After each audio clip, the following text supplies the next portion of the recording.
बता दें आपको कि शिवहर से तेजस्वी प्रसाद यादव यात्रा कर रहे हैं और विश्वास यात्रा कर रहे हैं, जनसभा को संबोधित कर रहे हैं तेजस्वी प्रसाद यादव। आपको सीधे ले चलते हैं।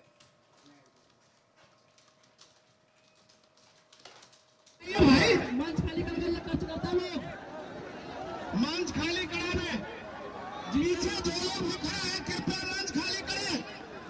मंच पर फिर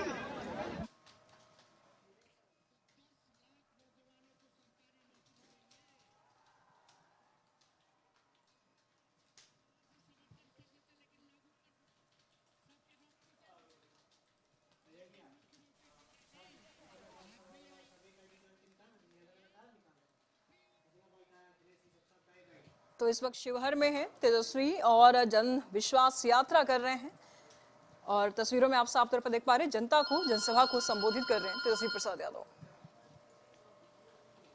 बता दें आपको कि मुजफ्फरपुर के सकरी से तेजस्वी ने जन विश्वास यात्रा की शुरुआत की और यात्रा के पहले दिन मुजफ्फरपुर में तेजस्वी यादव खूब गरजे। तेजस्वी यादव ने कहा कि कुछ लोग कहते हैं आरजेडी माई की पार्टी है, हम कहते हैं कि माई के साथ साथ बाप की पार्टी है। उन्होंने तर्क दिया, बी से बहुजन, ए से अगड़ा और ए से आधी आबादी यानी महिलाएं और पी से पुअर यानी कि गरीबों की पार्टी है।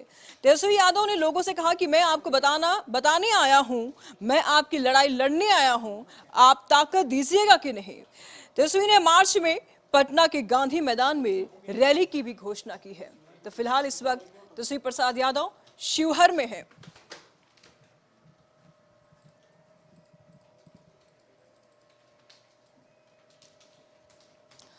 तो इस वक्त तेजस्वी प्रसाद यादव शिवहर में हैं और उन्होंने जनता को संबोधित किया है। फिलहाल इस वक्त तमाम जानकारी के लिए हमारे साथ अशोक मिश्र जी है संपादक, उनसे हम बातचीत करेंगे। अशोक जी, तेजस्वी प्रसाद यादव नीतीश कुमार के राह पर निकल पड़े हैं, हराना उन्हीं को है और उन्हीं के राह पर चल पड़े हैं, कैसे होगा ये? इससे तो तेजस्वी ने कई यात्राएं की, लेकिन उन यात्राओं को वो मूर्त रूप नहीं दे सके और बीच में ही उन्हें रोकना पड़ा। आज की यह यात्रा है, इन्होंने जन विश्वास यात्रा इसका नाम दिया है, यानी कि ये जनता का विश्वास जीतने के लिए जनता के बीच में गए हैं। आपने बताया भी कि सकरी से उन्होंने यात्रा की शुरुआत की है, लेकिन जिस तरह से तेजस्वी के तेवर हैं, जिस तरह से वो जनता के बीच में अपनी बात मजबूती से रख रहे हैं, कहीं न कहीं तेजस्वी को लगता है कि उनके साथ नीतीश कुमार ने न्याय नहीं किया है और सत्ता से जब वो बेदखल हुए हैं तो जनता के बीच जाने के अलावे उनके पास कोई रास्ता नहीं था। इसलिए वो अपनी सरकार की उपलब्धि, यानी कि पिछले 17 महीने से जो नीतीश जी के साथ थे, तो उस सरकार की जो उपलब्धि है, यानी कि जो शिक्षकों की नियुक्ति हुई या ढेर सारे लोगों को रोजगार मिला, कई विकास की योजनाएं मूर्त रूप ले आई, तो उसको लेकर के तेजस्वी जनता के बीच गए हैं। वो बताना चाहते हैं कि अगर हमें जनता का विश्वास मिलेगा तो हम इससे भी बेहतर प्रदर्शन करेंगे। साथ ही तेजस्वी ने आज इस बात का भी खंडन किया है कि लगातार कहा जाता है कि वो माई समीकरण वाली पार्टी है। आज उन्होंने उसको फिर डिटेल्स किया और उन्होंने बताया है कि A to Z की पार्टी है और ये उन्होंने बताया कि किस तरह से हमारे समीकरण में सभी लोग हैं। तो तेजस्वी के जो आक्रामक तेवर हैं ये बताने के लिए काफ़ी हैं। उन्होंने अब मान लिया है कि जनता के अलावे कोई रास्ता नहीं है। चूँकि आगामी लोकसभा का चुनाव है तो वैसी परिस्थिति में तेजस्वी की यह अग्नि परीक्षा होगी। चूँकि नीतीश कुमार विपक्षी एकता के सूत्रधार रहे हैं और नीतीश ने ही अब फिर NDA का दामन थाम लिया है। वैसी परिस्थिति में तेजस्वी अब अकेले पड़े हैं और ड्राइविंग सीट पर वो बिहार में हैं। गठबंधन के नेताओं के साथ मिल करके लोकसभा की 40 सीट किस तरह से महागठबंधन को मिले, इसकी जिम्मेदारी तेजस्वी के ऊपर भी है।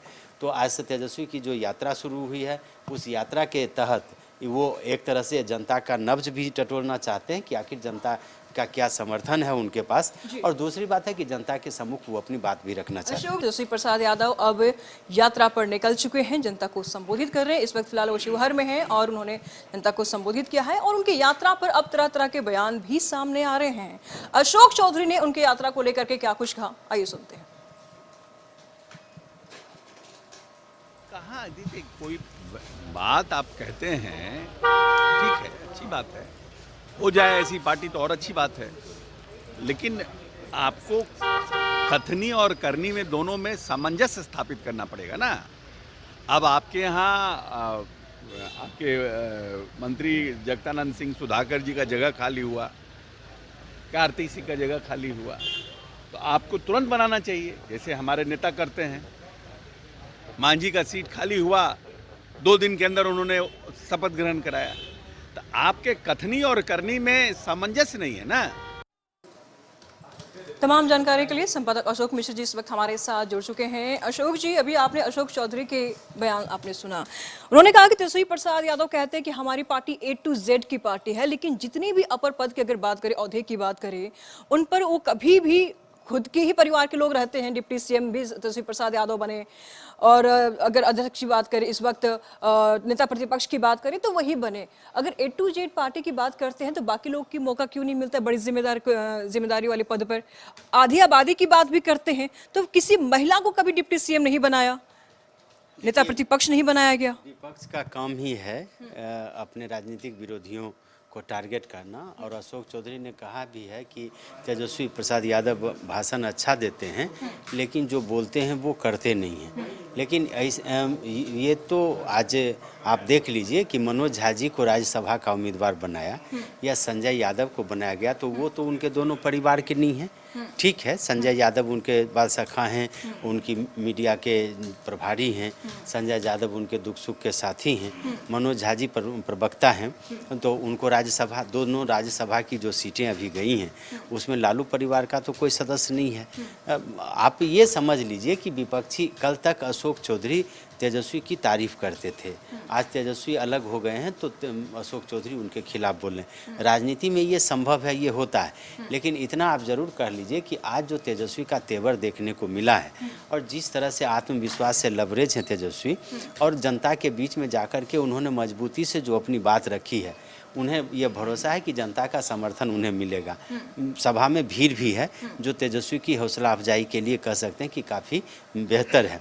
लेकिन एक बात यह है कि जो उनके राजनीतिक विरोधी हैं वो ये कैसे कहेंगे कि तेजस्वी ने जो यात्रा शुरू की है वो अच्छी यात्रा है, तेजस्वी के जो बयान हैं वो सही हैं, तेजस्वी ने कहा कि बाप समीकरण की पार्टी है तो सही में है, ये क्यों कहेंगे? लेकिन इतना ज़रूर आज कह सकते हैं कि तेजस्वी की यात्रा को लेकर के जो उनके राजनीतिक विरोधी भी हैं वो भी ये मानते हैं कि ये जो जनता के बीच जा रहे हैं, भले ही वो ये मानते हैं कि सरकार में रह करके तेजस्वी ने भी गड़बड़ी की है और उनके ऊपर आरोप भी लगे हैं, मुख्यमंत्री ने विभागीय जांच का आदेश भी दिया है, लेकिन इन सब के बावजूद, इन सब से बेखबर जब अभी बिहार विधानमंडल का सत्र चल रहा हो, वैसी परिस्थिति में तेजस्वी का अपने जनता के बीच में जाना एक बड़ी बात है। चूँकि इसी विधानसभा सत्र के दौरान एक तरह से जनप्रतिनिधियों ने उन्हें पराजित किया है। सत्ता से बेदखल भले नीतीश कुमार ने किया, लेकिन सदन के अंदर बहुमत जुटाने के लिए तेजस्वी ने कोई कसर नहीं छोड़ी थी। वैसी परिस्थिति में तेजस्वी को जब ये एक तरह से कहिए कि नुकसान हुआ है, तेजस्वी को एक तरह से कहिए जो उनकी जो हार हुई है उसी को लेकर के वो जनता के बीच गए हैं और अपनी बात रख रहे हैं। जीवेश मिश्रा का भी बयान सामने आया है, पहले उनको सुन लेते हैं, उसके बाद आगे बात करते हैं। मैं उनको धन्यवाद देना चाहता हूं कि जिस बात को पूरे बिहार के लोग कह रहे थे कि राष्ट्रीय जनता दल आपके पिताजी लालू यादव जी और आपकी माताजी राबड़ी देवी की पार्टी है, उसको वो अपने बढ़ते उम्र के तकाजा के कारण और चुनाव नहीं लड़ने की मजबूरी के कारण आपके तरफ उस नेतृत्व को धकेल रहे हैं और आप उसको कबूल कर रहे हैं। आज आपने खुले तौर पर कबूला कि राष्ट्रीय जनता दल मेरे माँ बाप की पार्टी है। मैं आपको धन्यवाद देना चाहता हूं। और जिस बाप के लेटर को उन्होंने अलग अलग तरीके से रखने का प्रयास किया है, तो मैं उनको चुनौती देकर कहता हूं कि अगर सही मायने में आपके बी का मतलब बहुजन समाज है, तो पहले लीडर अपोजिशन आप बहुजन समाज के किसी व्यक्ति को बनाइए। वही सवाल अशोक जी जो हमने आपसे पूछा कि महिला आधी आबादी की आप बात करते हैं, महिलाओं की बात करते हैं, तो अभी किसी बड़े बड़े पद पर किसी महिला को मौका क्यों नहीं दिया गया? नहीं, ये तो जीवेश मिश्रा भी वही बात कर रहे हैं। अशोक चौधरी ने कहा कि तेजस्वी अच्छा बोल लेते हैं लेकिन वैसा करते नहीं हैं। जीवेश जी ने ये सवाल उठाया है कि जो पार्टी के संगठन की बात हो या सरकार की बात हो, उसमें तेजस्वी या लालू जी का परिवार ही छाया रहता है और जो बड़े पद हैं उस पर उन्हीं के परिवार के लोग काबिज रहते हैं। ये अभी इन्होंने कहा जीवेश जी ने। लेकिन हम बार बार बोल रहे हैं कि राजनीतिक दलों के जो नेता हैं अपने विरोधियों को वो टारगेट करेंगे ही, लेकिन इसका मतलब ये नहीं है कि लालू प्रसाद परिवार ही सिर्फ सत्ता पर काबिज रहता है या हर पद पर।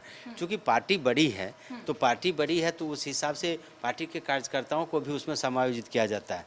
अगर 78 सीटें हैं अभी आरजेडी के पास या 79 सीटें हैं, तो क्या आरजेडी के सभी विधायक लालू परिवार के ही थोड़े हैं? लेकिन पार्टी तो लालू प्रसाद यादव ने बनाया है। पार्टी की जिम्मेवारी आज तेजस्वी के ऊपर जिम्मेवारी है। अगर गठबंधन की हार हुई है तो इसकी जिम्मेवारी तो तेजस्वी की है, और यही वजह है कि तेजस्वी जनता के बीच जा रहे हैं। तो नेता का तो काम है, जो नेतृत्व करेगा वो स्वाभाविक है, हार की भी जिम्मेवारी उसे लेनी पड़ेगी और जीत का भी सहरा लेना पड़ेगा। यही वजह है कि तेजस्वी जनता के बीच में गए। राजनीतिक विरोधी जो कहें, लेकिन तेजस्वी ने इस यात्रा के तहत यह संदेश देने की कोशिश की है कि आपको याद होगा कि लालू प्रसाद यादव को भी जब सत्ता से बेदखल करने की बात हुई थी तो नीतीश कुमार ने जनता के बीच ही जाकर के अपनी बात कही थी। ठीक नीतीश को भी बेदखल करने की बात जब तेजस्वी कर रहे हैं तो वो जनता से ही गुहार लगा रहे हैं, और यही वजह है कि तेजस्वी ने आज कहा भी है कि अब नया जमाना आना चाहिए, यानी कि युवाओं को भागीदारी मिलनी चाहिए। और उन्होंने जिस तरह से आरोप लगाए हैं उससे ये कहा जा सकता है कि तेजस्वी पूरी तरह से रौ में हैं। अब देखना है कि जनता का कितना विश्वास वो जीत पाते हैं, लेकिन फिलहाल कह सकते हैं कि आज तो यात्रा का पहला दिन है, और आज जिस तरह से उनकी यात्राओं में लोगों की भीड़ देखी गई और तेजस्वी ने जिस मनोबल से जनता को संबोधित किया है, इसका असर आने वाले दिनों में दिखेगा। शुक्रिया अशोक जी आपका इन तमाम जानकारियों के लिए। हराना है नीतीश कुमार को और राह भी उन्हीं की चुन ली गई है, यानी कि उन्हीं के फॉर्मूला से उन्हीं को डिफीट करेंगे। कैसे होगा यह संभव, ये देखने वाली बात होगी।